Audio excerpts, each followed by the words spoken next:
rei francês. Eram todos famílias, eram todos da mesma família. E ao zangar-se com o rei, os estudantes ingleses foram expulsos de Paris. Eram, claro, só moços, só homens. As mulheres não estudavam na universidade, não até o princípio do século XX. E eram, claro, só os filhos da aristocracia e da alta sociedade. Foram expulsos e regressaram à Inglaterra e não tinham de onde estudar. Não existia universidade.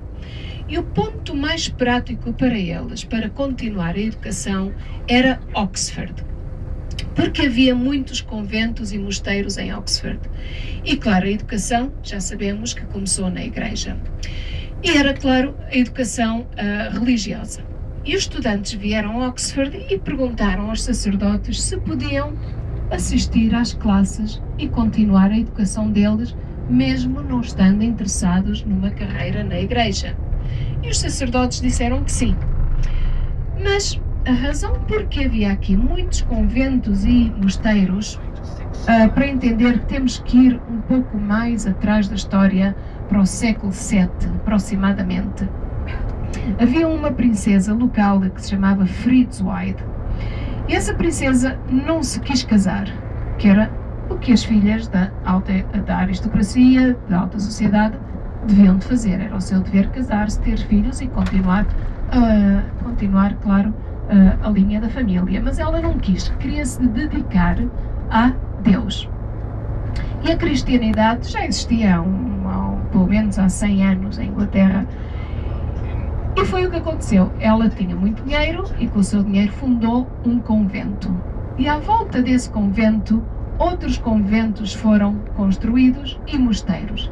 E então havia a tradição de conventos e mosteiros em Oxford, e com os conventos e com a igreja vinha a educação. E por isso é que os estudantes se basearam em Oxford. Mas havia um problema.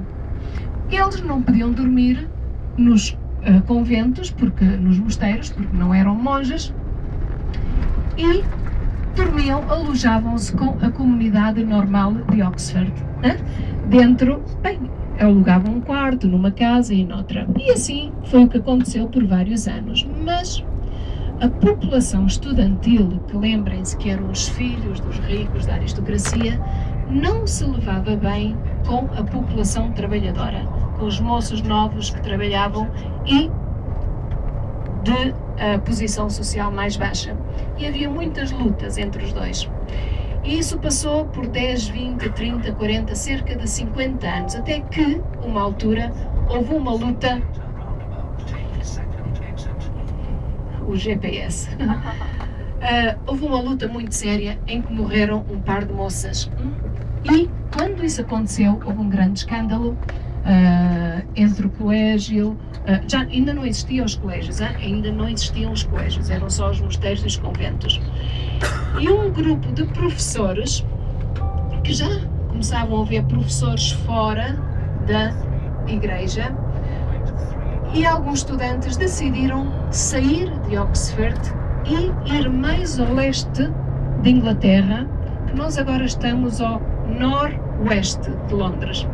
E este grupinho de estudantes e professores cansaram-se das lutas e foram aproximadamente uma hora e meia de carro entre Oxford, e fundaram outra universidade, que é hoje a Universidade de Cambridge.